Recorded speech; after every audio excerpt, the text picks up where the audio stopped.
Sabemos quiénes somos, dónde estamos y en qué. Y uno de los procesos más trascendentes de la inteligencia creativa es saber dónde uno está parado y con quiénes. ¿Por qué? Porque uno no tiene idea en la vida de con quién está, de qué habla, qué dice y por qué lo dice. Y a lo mejor, si yo no tengo claro ese mapa, lo primero que me pierdo son grandes oportunidades. Entonces, en el proceso de la inteligencia creativa, una de las primeras acciones es entender que la inteligencia creativa, eh, todos tenemos inteligencia, pero hay que llamarla y hay que aposarla y hay que decantarla y hay que prepararnos en este proceso de ser creativo. Y eso es permanentemente, no hay un descanso, no es decir hoy día sí, hoy día no, porque la inteligencia creativa o cada vez que a usted se le ocurre una idea, recuérdese dónde estuvo la última vez que se le ocurrió su gran idea. Y lo más probable es que no haya sido un lugar muy apropiado para escribirlo, menos para poder llevarlo a efecto. Entonces, significa que nosotros cuando estamos en estos estados de creatividad, tenemos que estar atentos y podemos canalizar y conducir algunas etapas de este sistemático creativo a fin de poder ir recabando información, generando las alternativas y lo que vamos a conocer un poco cuáles son estas aristas que nos pueden dar alguna facilidad en esta hora y fracción que vamos a estar reunidos. Entonces el objetivo es mostrarles herramientas que permitan desarrollar la creatividad y la opción de mejora en la actividad cotidiana y en el desarrollo de sus proyectos, ¿ya? Primero vamos a entender, vamos a ver estos conceptos de noción de inteligencia creativa, en qué consisten, y también vamos a tocar esta innovación, ¿sí? Que mucho se habla hoy en día, y las empresas han creado departamentos de innovación y pareciera ser que todavía el concepto no lo logramos involucrar en el cotidiano vivir de muchas empresas en Chile.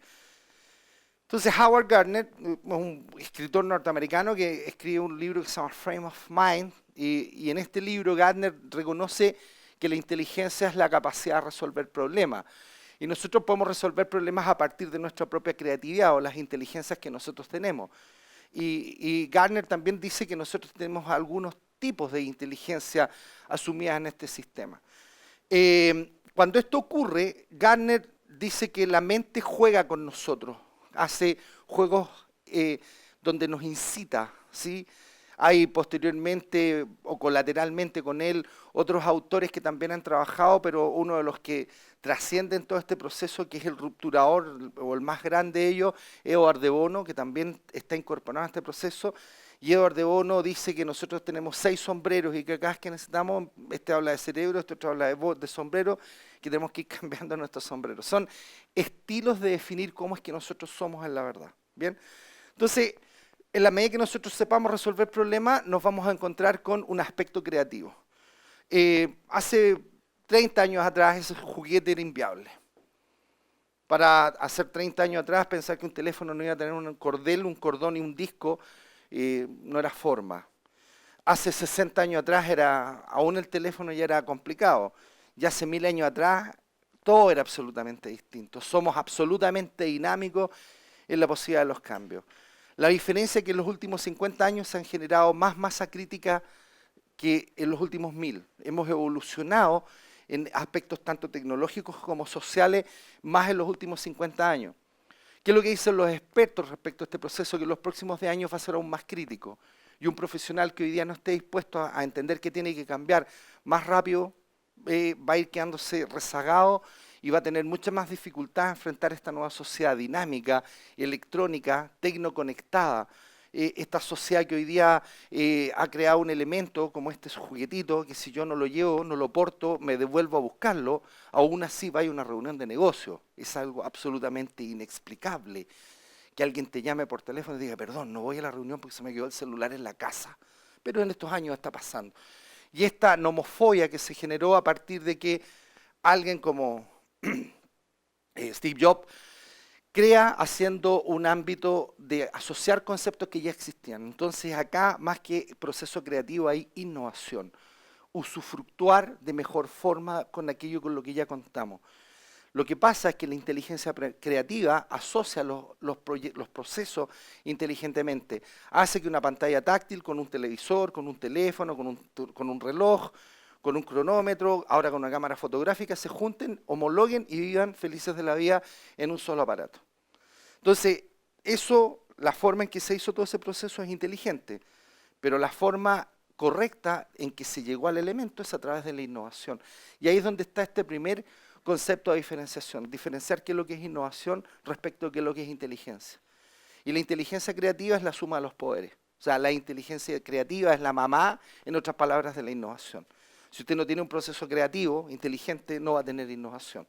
Y la innovación es no más que el mejor usufructo de lo que ya tenemos. Y eso no necesariamente está directamente relacionado con tecnología. Puede ser que usted corrija una metodología suya, un proceso de venta, que optimice una operatividad, algo que hacía de una manera y hoy día lo haga con otra. Y no necesariamente signifique implicar esto de la mano de la tecnología. Y ese proceso creativo es la capacidad humana que nosotros tenemos para generar ideas, conexiones imaginativas en un determinado campo con un cierto nivel de originalidad y además con, lo más importante, aporte de valor. Si lo que usted está creando no tiene un aporte de valor, tenga por seguro que la idea muere muy rápido en el tiempo. Entonces, ¿qué es lo que pasa hoy día? Las cosas han ido cambiando a la velocidad de la luz, les decía yo. Es tanto así que empresas como Google no llaman a la gente a contratarse de la manera normal, son anormales los llamados. Porque tú no te vas a trabajar a un lugar, te vas a trabajar en un objetivo, en un contexto. Tú vas a cumplir una realización, entonces tú trabajas en la hora que tú quieres, desde donde tú quieres, si quieres vas a Google, si quieres lo haces en tu casa. Y eso hoy está ocurriendo. Y eso es el proceso creativo de las nuevas empresas. No pensar que esto va a tener cambio en estos 20 años venideros es complejo. Poco a poco la gente cada vez menos quiere trabajar a lugares. Quieren estar en un lugar mucho más cómodo. Y hoy día existen los recursos para poder desarrollar trabajos desde cualquier parte del planeta. ¿Sí? Quienes hoy día están incorporándose en estos modelos de venta de propiedades, hoy día ya no tiene por qué vender solo propiedades en Chile. Sería una locura pensar que yo puedo solo vender propiedades de Chile, yo puedo vender propiedades de cualquier parte del mundo. Puedo hacer contactos con un corredor de cualquier parte del mundo, porque el proceso es absolutamente creativo. Si voy a hacer una empresa de ingeniería y soporte, ya los recursos están mucho más cercanos de lo que era 50 años atrás. Hoy día un chico aprende computación online, no va a la universidad. Y arma un juguete que se llama, no sé si todos han jugado alguna vez un juego que se llama Angry Bird. ¿Lo conocen? Más de algunos han jugado, o Candy, ¿sí? ¿Cierto, Hans? O el Candy, no sé cuánto, Candy Crush, ¿sí? Bueno, los dos autores jubilaron hace 6 meses atrás uno, 3 meses atrás otro, en AOL, después de que AOL les compra sus derechos. Entonces, hoy día jóvenes de 22 años jubilados con fortunas que superan los 100 millones de dólares en su cuenta corriente. Ese es el mundo actual. Este mundo que tiene esta capacidad de creer que no todo debe ser trabajo o trabajar de manera diferenciadora. Google establece esta norma de trabajo, dice que debemos dedicarnos un 70% al esfuerzo del trabajo, un 20% a la asignación de creatividad y dejar que la gente sueñe un 10%. Lo más entretenido que ese porcentaje es del 70% del tiempo real. No es del 100% del tiempo, porque además Google dice nadie está disponible el 100% de su tiempo. En algún momento nosotros nos desconectamos de la realidad. Entonces a veces cuando nosotros vemos a alguien como la cabeza seguida, creemos que está flojeando. Puede que se le esté ocurriendo la gran idea, nosotros no lo sabemos. Rupturar esos cambios tiene que ver con hacer la gran gestión de la diferenciación. ¿Qué ha pasado con nosotros los seres humanos? Hemos tenido nuevos materiales y hay un proceso de innovación. ¿Qué hicimos? Tomamos una botella de plástica, la reciclamos y en un colegio le ponemos lápices de colores y pasa a ser un sustento. También dijimos, oh, yo amo la lectura, en lo personal me agrada mucho leer. ¿Sí? Entonces alguien inventó el sillón apropiado para mí, un sillón con librero. Y estas son las capacidades de nosotros los seres humanos, pero eso tiene que ver con la innovación. El sentido creativo es cómo llegamos a esta idea, cómo es que nosotros confeccionamos este sillón para tener libros. Bueno, pasa en lugares como por ejemplo esta empresa maravillosa, que es una empresa que nosotros conocemos, todos la conocemos, porque más de alguno de nosotros debe tener hijos pequeños y debe haber visto sus películas. ¿Sí? Por ejemplo, Toy Story 1, 2 y 3, The Monster Inc., ¿sí? Este mundo de bichos, ¿sí? Y otras más como esta historia que a todos los que somos más, ya somos abuelos, Nos estremeció cuando este niñito scout lo va a buscar a su casa y se lo lleva con casa con globo, ¿sí? Up, una aventura en altura. La empresa se llama Pixar.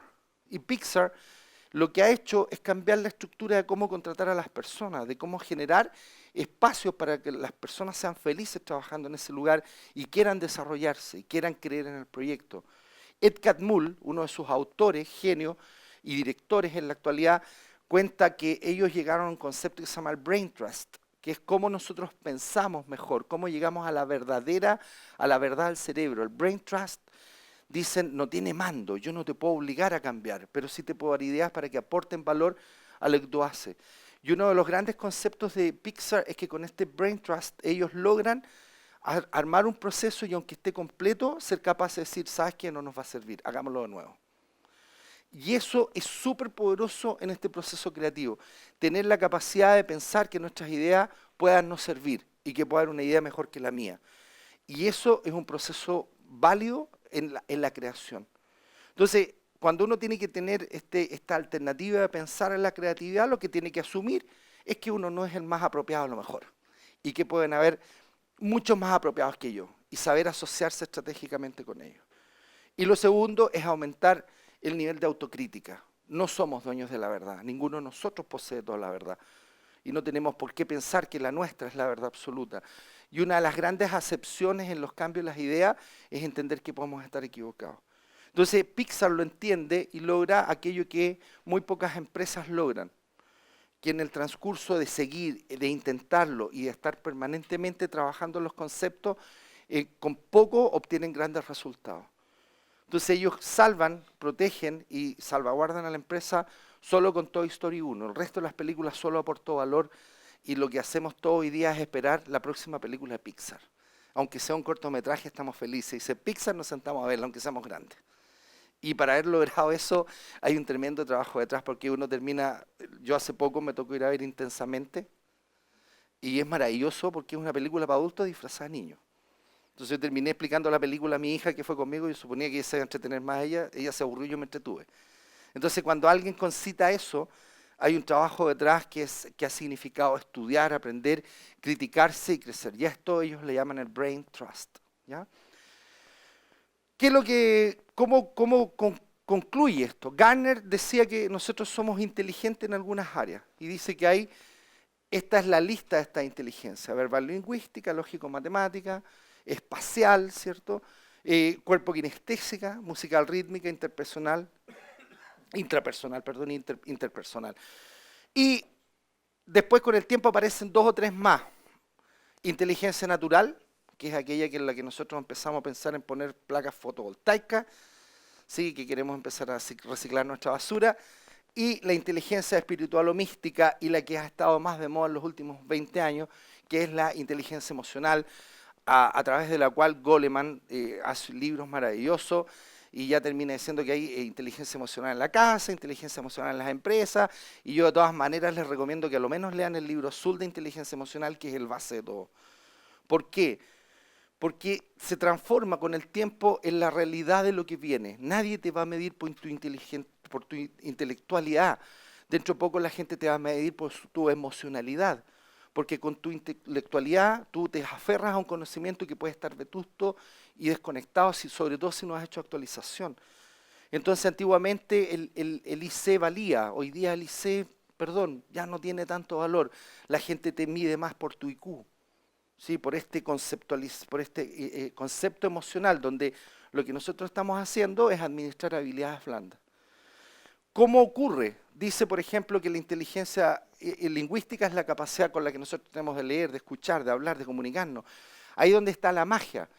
Por ejemplo, dicen que la mujer durante el día necesita 2.800 palabras para conectarse con el mundo, el hombre 600. Chicas, acéptenlo. No nos da para más, salvo relatores como yo que somos capaces de hablar 10 o 12 horas en el día y no nos vamos a aburrir de hablar. Pero no nos pasa a todos los hombres por igual. Entonces, hombres y mujeres tenemos la habilidad, lo que pasa es que la diferenciamos. La mujer conexa a las emociones, los hombres conexos a los objetivos, hacen que tengamos versiones distintas de la realidad. Nos hace ver esta comunicación de manera diferenciadora. Entonces, cuando a nosotros nos toca trabajar con equipos donde hay mujeres, tenemos que entender esa logística para poder ponernos creativos con ellas. Mujeres, cuando les toca trabajar con hombres, entiendan que nosotros tienen que sacarnos las palabras con un poco más de tirabuzón o ir más directo al objetivo. Y esa es una formalidad a entender esta inteligencia lingüística. Está la inteligencia espacial, que es la capacidad que nosotros nos permite estar ubicuos, parados, subir una escalera, seguir subiendo peldaño a peldaño sin equivocarnos, porque nadie llega al vértice de una escalera y dice, oye, ¿cuánto tendré que levantar el pie? ¿30 centímetros? ¿15? Uno lo hace en forma automática, se desplazan en forma automática. Somos capaces en pequeños espacios de girar, bueno, yo no, porque yo cada vez que lo hago voto 2 o 3 cosas, pero la mayoría de las personas que tienen esta inteligencia espacial tienden a no botar las cosas que están a su alrededor. Yo tengo que dejar todo lejos porque la mía falla mucho. Aquí también hay una diferenciación. Nosotros los hombres somos de ubicaciones. Para los hombres es mucho más simple que nos digan, no, sigue derecho, sigue derecho. Y el hombre sigue derecho. A la mujer hay que decirle que en la esquina hay un árbol, una casa rosada. ¿Por qué? Porque la mujer está conectada visualmente de otra manera con el mundo. ¿Sí? Y eso es básica, fundamental. La mujer está hecha para cuidar la cría, atesorar. El hombre a salir a buscar la fiera. Y eso nos hace distintos. Entonces esta inteligencia espacial también la administramos de manera diferenciada.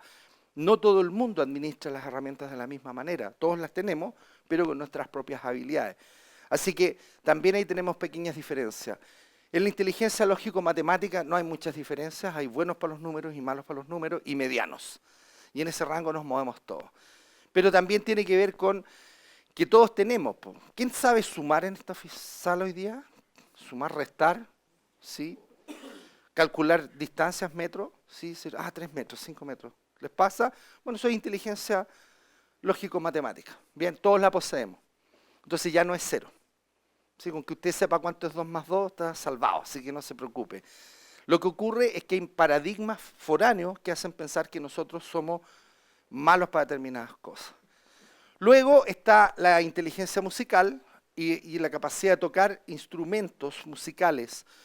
Hay un autor japonés de apellido Kawasaki y Kawasaki establece que en la medida que nosotros eduquemos a nuestros hijos en la interpretación e interpelación de instrumentos musicales en forma ordenada, se desarrolla la mejor conexión entre los dos cerebros izquierdo-derecho, que es este cuerpo calloso que se transforma de ser un cablecito simple de comunicación en un tremendo conducto de comunicación. ¿Por qué? Porque usted requiere de todas las habilidades, tanto lingüísticas, matemáticas, como kinestésicas, porque tocar un violín significa que usted tiene que poner de memoria el dedo en una ubicación para que suene una nota, cosa que en pocos instrumentos musicales pasa. La mayoría de ellos están marcados. Otra cosa que pasa con nuestro cerebro es que nuestro cerebro se vuela con facilidad y es más entretenido mirar esa foto que entender lo que yo les estoy contando. ¿Sí? En algunos casos se llama la capacidad que tenemos en general los hombres y las mujeres de disipar a aquello que es más entretenido. Y esta es una de las grandes connotaciones del cerebro. No es por nada que ese dibujo está puesto en esta presentación. ¿Sí? Porque todo el mundo, a la mayoría de ustedes se les fueron los ojos ahí, ¿sí o no? Todos en alguna medida miramos. Y no es nada raro porque lo que hace el cerebro es buscar los espacios entretenidos. El cerebro quiere pasarlo bien. El cerebro por naturaleza es más entretenido que fome. ¿Bien? Pero el cerebro derecho nos obliga a estar como más concentrado. Entonces el izquierdo dice, no, pero mira la foto, mira. Y hace todos estos juegos con nosotros de mantenernos en este estado de inquietud. Y esa inteligencia es la inteligencia que nosotros administramos desde la suma de las emociones. ¿Bien? También está esta inteligencia corporal cinética que nos permite interactuar con nuestro medio, con nuestro espacio de manera correcta, ¿sí? Mantener las distancias, aquellos que nos gusta estar como más cerca o más lejos, en fin, todas estas acciones que son propias de la comunicación kinésica y la capacidad de inteligencia interpersonal, que es la capacidad para comprender o interpretar conductas verbales y no verbales de las personas, ¿sí? Eso es cuando a usted le dicen, te quedan mirando y dicen, ¿qué te pasó, José Antonio? No, nada, es que te veo triste. ¿Sí? Uno está viendo cosas. ¿Por qué? Porque en un alto porcentaje nosotros somos comunicadores no verbales. Y la comunicación no verbal se entiende poderosamente a través de esta capacidad interpersonal. Entonces, viene la intrapersonal, que es la capacidad de nosotros reflexionar de nuestras propias acciones y de lo que nosotros vamos a necesitar en este proceso de ir educándonos y aprendiendo. Esta dicen que mueve energía dentro del cerebro, que el cerebro es una cosa chiquitita, pequeña, que no pesa más de 200 gramos, pero que extrañamente gasta el 20% de la energía que nosotros necesitamos generar. Entonces, cada vez que nosotros comemos azúcar, el cerebro está feliz. ¿Les ha pasado comer chocolate y parece que usted se reactiva? ¿Sí? Es básicamente porque lo que estamos haciendo es echar combustible a nuestro cuerpo. Bueno, es la chica que yo tengo para comer mucho chocolate. Si mi mujer dice que si me voy a poner inteligente, me regala el chocolate. Pero tiene que ver entonces con esta capacidad que nosotros tenemos de conectarnos a nuestras alternativas. La inteligencia naturalista es la capacidad para reconocer los objetos, saber valorar. Aquí es donde está toda esta capacidad creadora, por ejemplo, cómo la arquitectura nos ha acompañado siempre. ¿Sí? Hace 200 o 300 años está en una universidad, pero nosotros venimos construyendo cosas hace miles de años. Y cómo nos permite ir observando, ¿sí? Cómo es que el hombre descubrió que las curvas hacen que no se caigan las cosas. ¿Dónde habrá observado eso? Lo vi en una caverna. Entró a una caverna y debe haberse preguntado extrañamente, ¿cómo es que esta montaña nos bota a esta caverna? Y alguna conclusión sacó. Y esa capacidad la tenemos siempre vigente. No debe faltar en nuestra familia este abuelito que ha construido todas las casas de todo el mundo, ¿sí? Y que sabe dónde poner una viga, nunca fue a hacer una ingeniería de cálculo. O sabe cómo colocar un ladrillo y nadie le enseñó resistividad de materiales. Y tiene como esta aptitud natural de resolver problemas constructivos. Entonces de repente uno llega con todo este conocimiento, este background que uno ha adquirido en la universidad, y va, y el viejito dice, no, hijo, se le va a caer. Y uno le da porque uno fue a la universidad, lo hace, se cae. Y el viejito te queda mirando y él hace dos trucos y nunca se cae lo que le armó. Y eso es habilidad. Va más allá de las capacidades que nosotros pudiésemos adquirir producto de la enseñanza o el cruce de experiencia. ¿Bien? Y finalmente está esta capacidad, esta inteligencia emocional, que yo les hablaba de Goleman, que tiene que ver con cómo nosotros interactuamos con las personas, cómo motivamos, y debe ser sin causa negada la acción que hace y que promueve las ideas.